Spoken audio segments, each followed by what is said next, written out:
투박하지만 정직하다. 비평을 비평하는 남자 서영석. 그가 바라본 세상.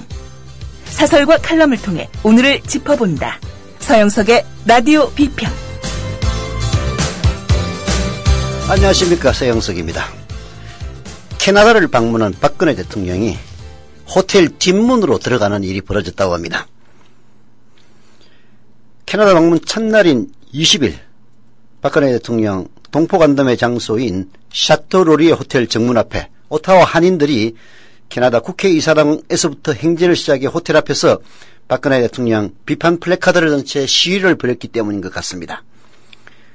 토론토 거주 대학원생의 말에 따르면요, 4명이 차를 타고 원정 시위를 오타와까지 왔다. 5시부터 갑자기 내리는 비 때문에 계획했던 대로 악기 연주나 유인물 배포를 하긴 힘든 상황이지만 많은 분들의 응원 속에서 온 만큼 최선을 다하기 위해서 노력을 하고 있다. 마침 오타와에 계신 분들이 함께 와주셔서 저희와 같이 피켓 라인에 동참해주고 계시다라고 얘기를 했다고 합니다. 그런데 이분들은 박근혜 대통령이 호텔 뒷문으로 들어가는 바람에 만나지 못했다는 겁니다. 물론 외국을 방문한 대통령, 위해를 가할 안보상, 안전상의 위험이 있다면 뒷문으로 들어가는 일 얼마든지 있을 수 있다고 봅니다. 그러나 피켓을 들고 시위하는 사람들이 무서워서 뒷문으로 들어가는 대통령이라면 정말 국격 상실이 아닐 수가 없습니다. 좀 더 당당한 그런 모습 보이지 못하는 것에 대해서 어제 뉴스프로 이목 대표가 저희 국민라디오와의 인터뷰에서 그렇게 얘기를 했죠. 자기 자신에게 자신이 있고 당당하다면은 자기를 비난하는, 자기를 조롱하는 그런 문제에 대해서 초연할 수가 있다고요. 그러지 못하는 것은 자신이 없고 당당하지 못하기 때문이 아니냐, 이렇게 지적을 했는데요. 마찬가지인 것 같습니다. 해외에 방문을 해서 거기에 있는 동포들이 피켓을 들고 박근혜 대통령을 비판한다고 했어. 그게 꼴보기 싫어가지고 호텔 뒷문으로 들어간다면 그야말로 뒷문 정치가 아닐 수가 없는 겁니다. 자, 지금부터 시작합시다. 또 협동조합 언론 국민TV, 자본과 권력으로부터 자유로운 진짜 공정언론 국민TV에 조합원 되고 싶으신 분들은 국민TV 홈페이지 kukmin.tv로 들어오셔서 맨 위쪽에 조합원 가입 신청 클릭하시면 됩니다. 인터넷 사용 불편하시다고요? 사무국으로 직접 전화 거세요.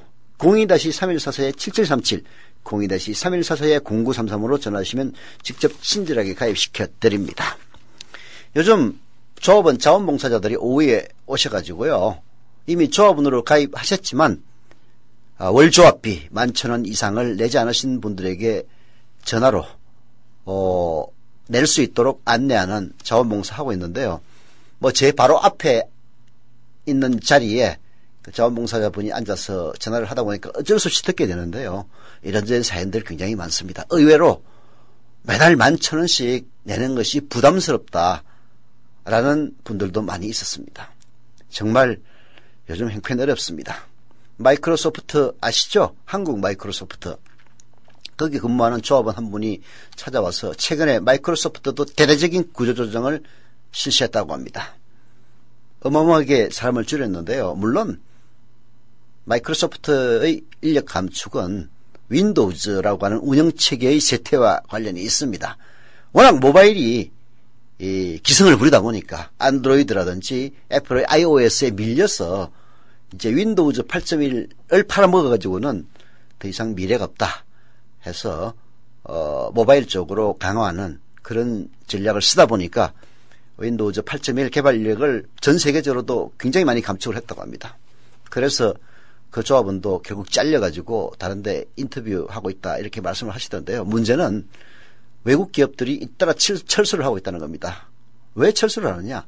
한국의 구매력이 너무나 떨어져가지고 물건이 안 팔린대요. 왜 그렇겠습니까? 구매력이 떨어졌다. 즉 돈이 없다는 것은 한국에 있는 돈들이 불과 몇 명 되지 않는 우리가 보통 이야기하는 1%의 수준에 들어가 있기 때문입니다.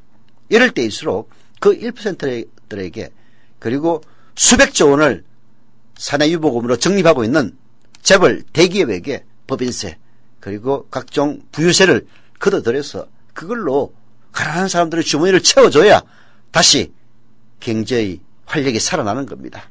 그럼에도 불구하고 그런 데는 전혀 관심이 없고 세금 걷는다고는 그야말로 서민이 피는 담배세나 올리고 주류세나 올리고 자동세나 올리고 주민세나 올리고 그러면서 그걸 정세 아니라고 얘기를 하고 집값 오를 테니까 빈데서 집 사라고 이런 인간들이 무슨 노맥스라는 이름을 붙이면서 횡행하고 있으니 대한민국의 앞날이 어찌 밝겠습니까? 암담한 현실입니다. 얘기하다 보니까 경제 쪽으로 흘렀는데요. 조금 있다가 한겨레신문 이경논설위원의 글을 소개해드리겠습니다만 오늘의 첫 사설은 한국일보 사설입니다. 송강용 청와대 교육문화수석. 정말 골 때리는 일입니다. 지난 6월 9일 날 경찰에 불려갔는데 그 다음 날 청와대 검증에서 통과가 됩니다. 그리고 6월 12일 날 청와대 교문수석으로 내정이 되죠. 이 인간 교육문화수석인데요. 제자 논문을 자기 이름을 제1저자로 버젓이 발표했던 그런 인간입니다. 문제는 경찰 수사를 받고 그리고 기소 의견으로 송치가 되자 결국 물러났는데요. 물러났을 때도 처음에는 송강용 전 수석이 학교로 돌아가고 싶다라고 해서 물러난다. 이따위 변명을 했습니다. 청와대에서. 그리고는 경찰 수사 사실이 들통이 나니까 그래서 사표 냈더라고 다시 말을 바꿨는데요. 저는 그보다 더 큰 일이 있을지도 모른다는 조금 이따 소개할 한국일보 사설 이외에도 만약에 액면 그대로 믿어준다면 이 일은 정말 박근혜 대통령의 청와대가 갖고 있는 고질적인 문제점을 그대로 드러낸 사건이라고 생각합니다. 왜?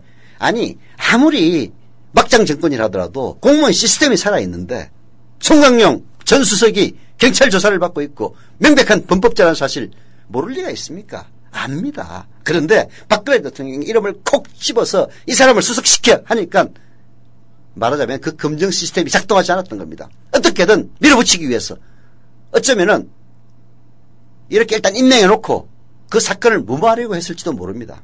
그러나 워낙 여러 사람들이 연루되어 있는 것이다 보니까 무망을 못하니까 결국은 잘라버리는데요. 결국은 박근혜 대통령의 청와대에는 해서는 안 될 일을 윗사람이 했을 때 안 됩니다라고 얘기할 수 있는 사람이 없다는 이야기입니다. 여러분 기억나지 않습니까? 박정희 대통령이 말년에 차지철이라고 하는 그런 간신배에 휩싸여가지고 옆에서 안 된다는 얘기를 해도 그 얘기 전달을 못했습니다. 오죽하면 김재규가 이런 버러지와 정치를 하지 말라고 하면서 총으로 세트로 쏴주겠겠습니까? 정말 걱정됩니다. 한국일보 사설은 한 발 더 나아가 그보다 더 큰 그 무엇이 있는 것 아니냐라고 지적을 하고 있습니다. 들어보시죠. 송강용 전 청와대 교육문화수석 사퇴 이유가 경찰의 1+3 특별 국제 전형으로 가닥을 잡아가고 있지만 미심쩍은 구석이 한두 군데가 아니다. 사안 자체가 심각하다고 보기 어려운 데다 경찰이 밝혔듯이 개인 잘못이나 비리로 보기 어렵기 때문이다. 경찰 발표 이후 송 전 수석 사퇴 의혹이 가라앉기는커녕 오히려 증폭되는 양상이다. 서울 서초경찰서 브리핑에 따르면 송 전 수석은 그가 서울교대 총장으로 있던 2010년 대학 내 평생교육원이 모집한 1+3 전형을 결제한 게 문제가 됐다. 이 전형은 국내에서 1년 수업을 듣고 제휴한 외국 대학에서 3년을 이수하면 대학 학위를 인정해주는 교육 과정이다. 그러나 교육부 허가를 받지 않았고 브로커들이 개입하는 등 말썽이 나자 교육부 고발로 경찰이 수사를 벌여왔다. 1+3 전형 저도 이게 들었습니다. 즉 국내 대학에서 1년간 학교를 다니고 그 대학과 제휴한 대학에서 나머지 3년을 다니면 그 대학의 학위를 주는 이건 교육부에서 허가해줘야 될 사항인데 허가도 안 받고 했습니다. 그리고 그걸 보도한 어떤 매체의 글을 보니까요. 그렇게 해서 300몇 명이 그 혜택을 받는데 혜택인지 뭔지 모르겠습니다만은 그렇게 해서 수십억의 돈을 챙깁니다. 그 중에서 학교로 들어오는 것은요. 불과 얼마 안 되고 전부 브로커들이나 아니면 그 학원들이 그 학생을 모집한 유학원들이 다 처먹습니다. 그래서 교육부가 고발을 해서 경찰의 수사를 받아왔던 겁니다. 하지만 경찰 수사 대상에 16개 대학과 11명의 총장이 오른 점에서 보듯 당시 대학가에서 새로운 수익 창출 모델로 알려져 상당수 대학이 앞다투어 도입했다. 더욱이 서울교대는 교육당국의 지적을 받아들여 1년 만에 과정을 폐지했다. 다른 대학들이 지난해까지도 교육당국과 갈등을 벌이며 버텼던 것과 비교하면 오히려 위법성이 덜하다고 볼 수 있다. 이런 점이 감안돼 서울교대는 교육부 고발 대상에도 빠져 있었다. 한국일보 사설이 지적하는 것은 중대한 문제입니다. 이제 그렇게 경찰 수사 대상에 올라가지고 그만뒀다고 얘기를 하는데 그 사정을 알고 보니까 서울교대는 교육부의 지적을 받아들여가지고 1년 만에 폐지했고요. 그리고 교육부의 고발 대상에서도 빠져 있었다는 겁니다. 그럼에도 불구하고 왜 사표를 냈느냐? 경찰 조사가 사퇴 이후의 전부라면 납득이 가지 않는 것이 당연할 수밖에 없다. 박근혜 대통령의 세일즈 외교 출발 당일 막 시작된 인천 아시안게임의 주무수석을 갑자기 경질할 사유로는 부족하다는 얘기다. 정권의 도덕성에 타격을 줄 만한 심각한 비위를 감추기 위한 물타기가 아니냐는 추측이 나오는 배경이다. 상황이 묘하게 돌아가는데도 청와대는 가타부타 이런 반구에 해명도 하지 않고 있다. 마치 언론들이 제주껏 알아보라는 식이니 무책임의 극치라 하지 않을 수 없다. 송강용 전 수석을 둘러싼 의혹의 내용과는 상관없이 이번 사태 파동에서도 청와대 검증 시스템의 문제점이 또 한 번 고스란히 확인이 됐습니다. 경찰이 송강용을 소환 조사한 것은 지난 6월 9일이고요. 아까 제가 밝혔다시피 청와대는 사흘 뒤 청와대 수석 내정 발표를 했습니다. 즉 그 다음 날 검증을 했는데 통과됐다는 이야기입니다. 그리고 2주 후에 정식 임명합니다.